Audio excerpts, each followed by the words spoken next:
GDS dental में आपका स्वागत है। मैं डॉक्टर रोहित शर्मा।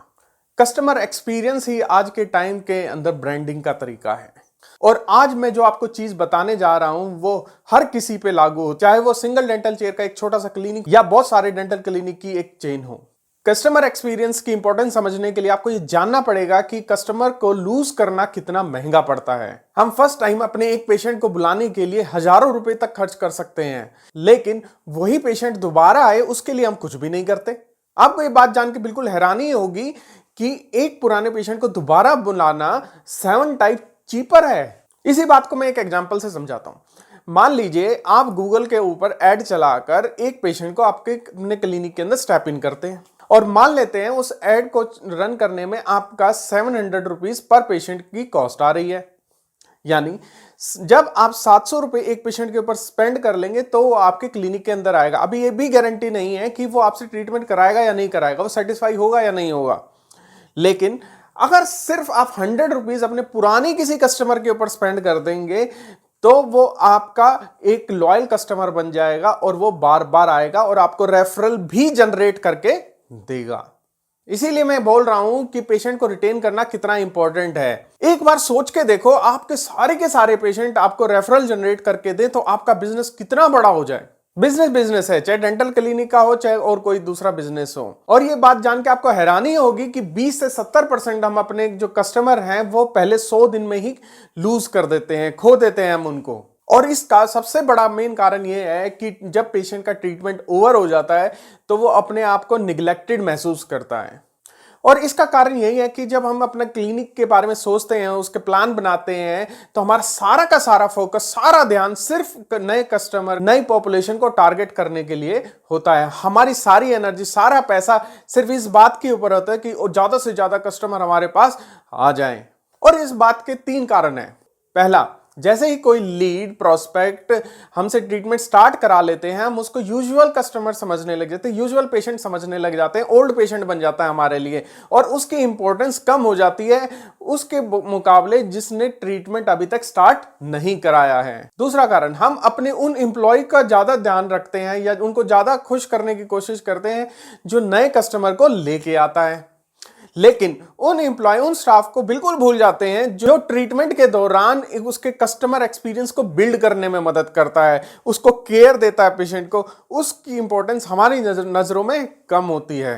तीसरा बड़ा कारण, जैसे ही हम डेंटल क्लिनिक में घुसते हैं और हमारे पास अगर पेशेंट है तो हमारा सारा फोकस ट्रीटमेंट डिलीवर करने में चला जाता है। हम इस बारे में बिल्कुल नहीं सोचते हैं कि जब ट्रीटमेंट डिलीवर कर रहे हैं तो अपने पेशेंट्स का एक्सपीरियंस को कैसे बिल्ड करें। यानी ट्रीटमेंट को अच्छा डिलीवर करना ही हमारे लिए सब कुछ है।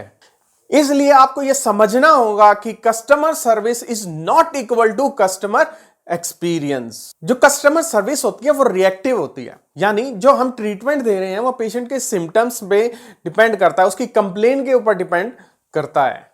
कस्टमर एक्सपीरियंस प्रोएक्टिव होता है, यानी पेशेंट जब ट्रीटमेंट ले रहा है तो उसको कैसा महसूस हो रहा है आपके क्लिनिक के अंदर, उसका ओवरऑल ट्रीटमेंट का एक्सपीरियंस कैसा रहा है।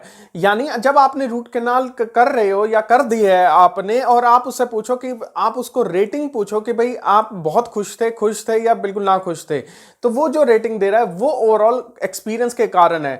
वो नहीं जानता ऑब्जर्वेशन शॉर्ट है या लॉन्ग है, वो नहीं जानता कि भाई अपाइकल पफ बनना चाहिए नहीं बनना चाहिए, या आपने रबर डैम लगाया है नहीं लगाया है। वो तो सिर्फ अपना एक्सपीरियंस आपको टेल कर सकता है कि उसने क्या महसूस किया। और चाहे आपको ये बात अच्छी लगे या नहीं लगे, आपके पास सिर्फ पहले 100 दिन है उसके गुड एक्सपीरियंस को, ऑसम एक्सपीरियंस को बनाने में।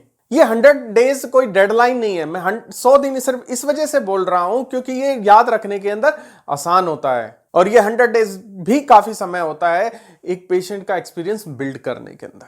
आपको अपने पेशेंट का परसेप्शन बदलना है और ये काम आप सिर्फ कंसिस्टेंट रह के कर सकते हो। पेशेंट का परसेप्शन बदलने के लिए आपको लगातार 100 दिन वर्क करना है उसके ऊपर, ताकि आप पेशेंट का ट्रस्ट जीत सको। तो चलिए दोस्तों, देखते हैं कि आप ये काम कैसे कर सकते हो। एक पेशेंट आपके क्लिनिक के अंदर 8 फेजेस से गुजरता है। पहली फेज को हम कहते हैं असिस्ट फेज। यह फेज पेशेंट की वो तब है जब वो आपसे मिला भी नहीं है। पेशेंट ये डिसाइड कर रहा है कि आपके क्लिनिक के अंदर उसको स्टेप इन करना है या नहीं करना। पेशेंट ये जानना चाहता है कि आप उसकी प्रॉब्लम अच्छे से सॉल्व कर सकते हो या नहीं कर सकते, क्या आप उसके लिए राइट डॉक्टर हो या नहीं है। और यह वो कैसे जान सकता है? आजकल वो वेबसाइट पे चेक कर सकता है, गूगल के ऊपर रिव्यूज देख सकता है, फोन के ऊपर बात कर सकता है, व्हाट्सएप बिजनेस की आपकी प्रोफाइल देख सकता है।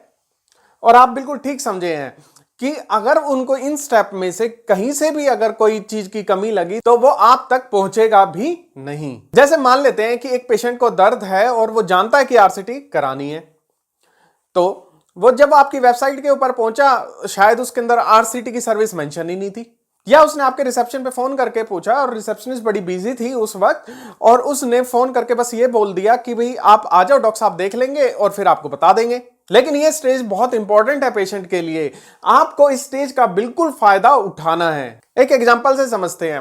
एक पेशेंट के दांत में दर्द है और वह आपके रिसेप्शन पे कॉल करता है। कॉल हो सकता है आपने उठाई और हो सकता है आपके रिसेप्शनिस्ट ने उठाई। अब क्योंकि आप तो डॉक्टर हैं, आप जानते हैं कि दर्द के अंदर आरसीटी उसे करवानी पड़ेगी, तो आप बोलते हैं कि मोस्ट प्रोबेबली आपको आरसीटी करानी पड़ेगी और उसके चार्जेस ये हैं, एंड देन आप वो फोन कट कर देते हो।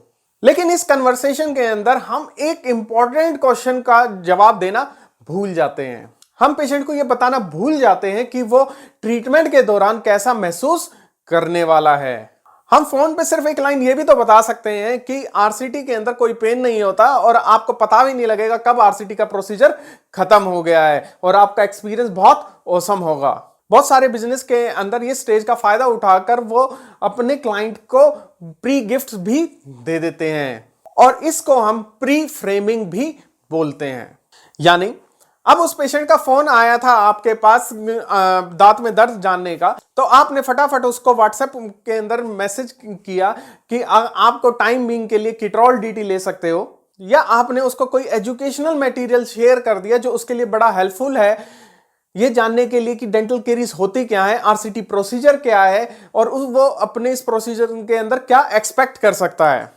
अगर इस दौरान आपको उस क्लाइंट के आपको ये पता है कि भाई उसके इंटरेस्ट क्या है, डिसइंटरेस्ट क्या है, लाइक्स क्या है, डिसलाइक्स क्या है, तो आपको ये प्री फ्रेमिंग एजुकेशनल मटेरियल बहुत आसान हो जाएगा देने के लिए। दोस्तों, आपको वो फोन के अंदर सीधा ही क्लाइंट नहीं बनाने की कोशिश करनी नहीं है उसको कि बस वो फोन से ही है ना रेडी हो जाए और आते ही हमारे साथ आरसीटी करा ले। आपको उस पेशेंट के साथ लॉन्ग टर्म रिलेशनशिप बिल्ड करना है, आपको एक उसके साथ रैपो बिल्ड करना है। फेज 2 आती है एडमिट फेज। यह फेज तब स्टार्ट होती है जब पेशेंट को यह पता लग जाता है कि उसकी प्रॉब्लम क्या है, उसका ट्रीटमेंट क्या है और वो डिसाइड कर लेता है कि उसने आपके क्लिनिक से उस प्रॉब्लम को सॉल्व कराना है। और इस स्टेज का फायदा उठाकर हम उसको एक मोमेंटो भी दे सकते हैं। ये पेशेंट एक्सपीरियंस को बिल्ड करने के अंदर मदद करेगा। वो मोमेंटो टाइप की चीज पेशेंट कभी नहीं भूलने वाला है और पेशेंट को समझने के लिए आपको और भी मौका मिलेगा। जैसे उस वक्त आप पेशेंट को एक ब्रश गिफ्ट कर सकते हैं और ब्रश के करने का करेक्ट तरीका उसको एक्सप्लेन कर सकते हैं। इस फेज में पेशेंट एक ट्रांजिशन फेज के अंदर है।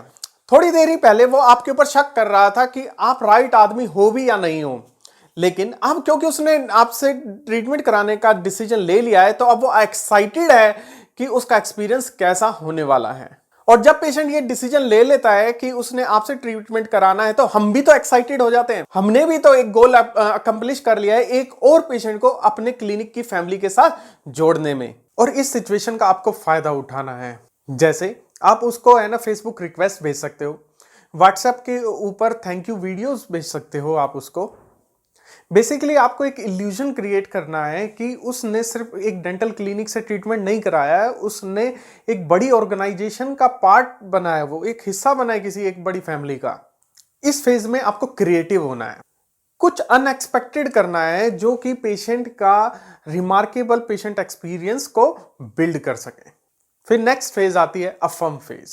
ये फेज तब आती है जब पेशेंट ने आपको ट्रीटमेंट के लिए गो अहेड देने का साइन दे दिया है और आपने फर्स्ट ट्रीटमेंट या फर्स्ट सिटिंग आपने पेशेंट को डिलीवर कर दिया है। और जैसे ही पेशेंट आपकी चेयर से उठेगा उसको फिर से एक शक उसके मन के अंदर आ जाएगा और उसको हम कहते हैं बायर्स रिमोर्स। इस फेज में पेशेंट को अब दो बातों का डर लग रहा है। पहला, क्या उसने जो आपसे ट्रीटमेंट कराने का डिसीजन लिया है वो ठीक है भी या नहीं, और दूसरा, उसको इस बात का डर लग रहा है कि क्या उसको वो सेम रिजल्ट मिलेंगे जैसा आपने उससे वादा किया है या जैसा उसकी एक्सपेक्टेशन है।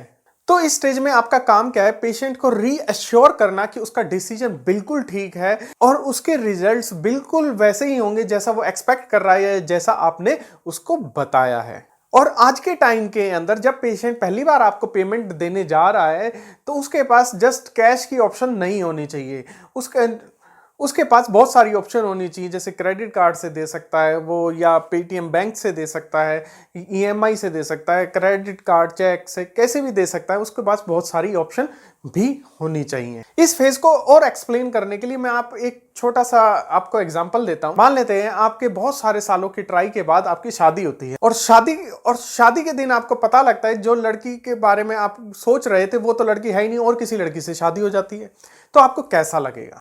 पेशेंट को भी लगभग कुछ ऐसा ही डर लग रहा होता है। उसके मन में डर होता है कि क्या आपके ट्रीटमेंट के बाद उसकी प्रॉब्लम परमानेंटली ठीक हो जाएगी या नहीं हो जाएगी, कहीं वो प्रॉब्लम बार बार तो नहीं होगी। अगर इन केस ट्रीटमेंट फेल हो जाता है तो उसको क्या रिफंड मिलेगा या नहीं मिलेगा, या वो अगर आप ट्रीटमेंट में कोई दिक्कत आती है आप उसको प्यार से डील करोगे या नहीं करोगे, या और कोई भी क्वेश्चन जो पेशेंट के दिमाग के अंदर आ सकता है। और यही सही टाइम होता है जब आप गारंटी या वारंटी जैसे शब्दों का आप अपने ट्रीटमेंट के अंदर इस्तेमाल कर सकते हैं। बेसिकली इन शब्दों का इस्तेमाल करने से पेशेंट को रीअश्योरेंस मिलेगी कि वो एक सही हैंड के अंदर है और उसका ट्रीटमेंट बिल्कुल ठीक होने वाला है और आगे चल के उसको कोई दिक्कत नहीं आएगी।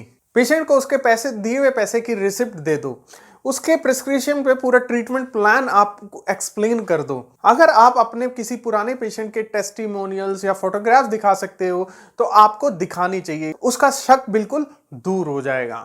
और ये सारा काम आपको तब भी करना है जब आपको बिल्कुल यकीन है कि ये पेशेंट कहीं नहीं जाएगा।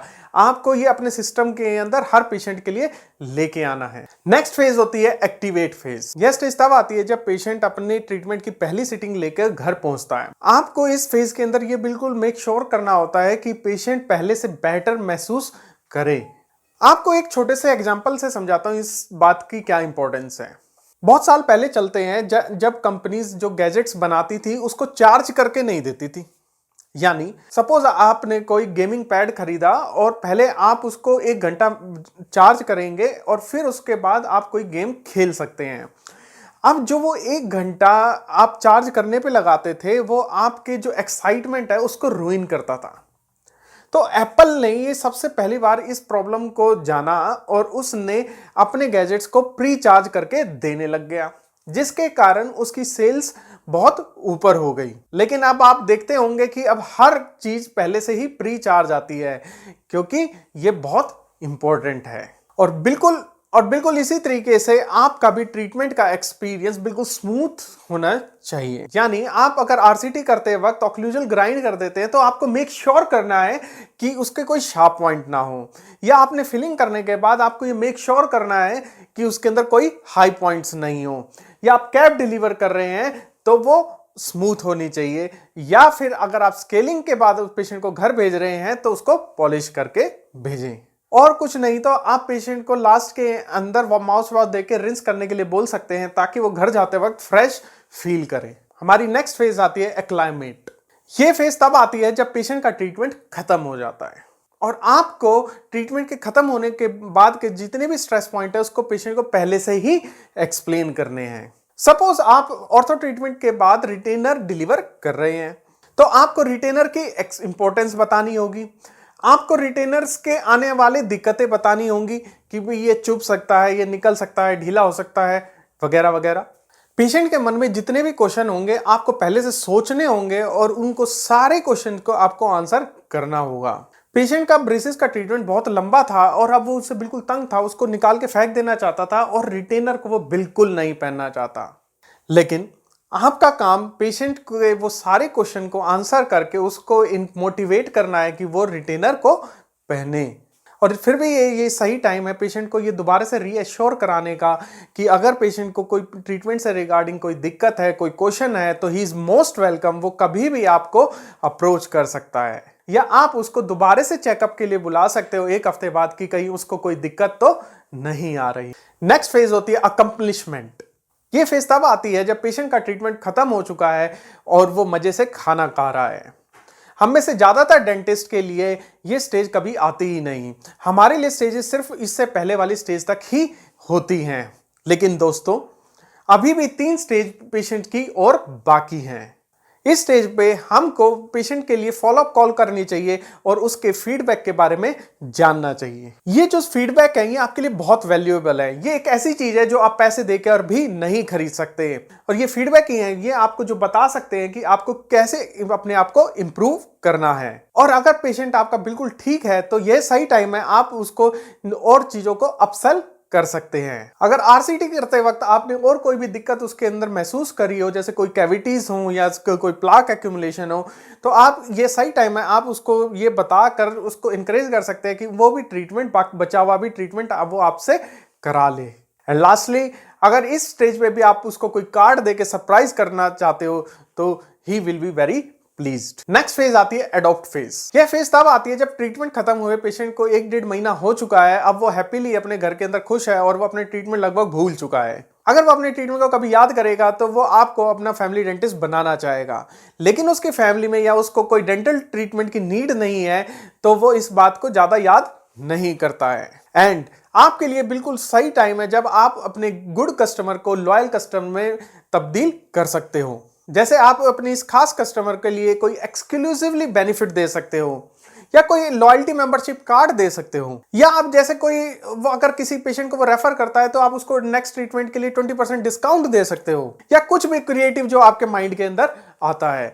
क्योंकि इस लेवल के ऊपर, इस फेज के अंदर पेशेंट का जो इमोशनल लेवल है वो किसी और ही लेवल पर है, और इसी स्टेज के अंदर फायदा उठाकर आपको उसको अपना लॉयल कस्टमर बनाना है। एंड हमारी लास्ट फेज आती है एडवोकेट। अब हमारा पेशेंट एक नॉर्मल कस्टमर नहीं है, अब वो हमारा लॉयल कस्टमर है, हमारा फैन बन चुका है वो। अब हमारा वो रेफरल एजेंट है, लेकिन हम अपने इस रेफरल एजेंट को क्रेडिट देना भूल जाते हैं। 1 मिनट के लिए मानते हैं आप डेंटिस्ट नहीं है और आपने कभी किसी डेंटिस्ट से ट्रीटमेंट कराया और आपने अपने फ्रेंड्स एंड फैमिली को वहां पे रेफर किया, आपने बहुत सारे पेशेंट्स उसके पास भेजे, लेकिन उसके पास से कभी आपको थैंक यू नोट नहीं आया, या आपको दोबारा नीड पड़ी और आप उसके पास जाते हैं और उसने आपसे कंसल्टेशन फीस नहीं ली। तो ये जस्ट कंसल्टेशन फीस 100, 200, 400 रुपए छोड़ना ये कोई बड़ी बात नहीं है आपके लिए, तो वो आपको मोटिवेट नहीं करेगा दोबारा से रेफर करने के लिए। तो दोस्तों, ऐसे ही अगर आप अपने इस रेफरल एजेंट को खुश रखना चाहते हैं तो कुछ आपको ऐसा देना पड़ेगा जो उसके लिए मैटर करे। जैसे आप उसके लिए पूरी टीथ क्लीनिंग ही फ्री में ऑफर कर सकते हैं जो वाकई में उसके लिए मैटर करेगी। अगर आपने कोई गिफ्ट भी देना है तो आपको कुछ ऐसा गिफ्ट देना पड़ेगा जो उसके लिए मैटर करे, क्योंकि अगर आप कोई ऐसा गिफ्ट दोगे जो उसके लिए वाकई में मैटर करता है तो वो और मोटिवेट होगा आपको रेफरल देने में।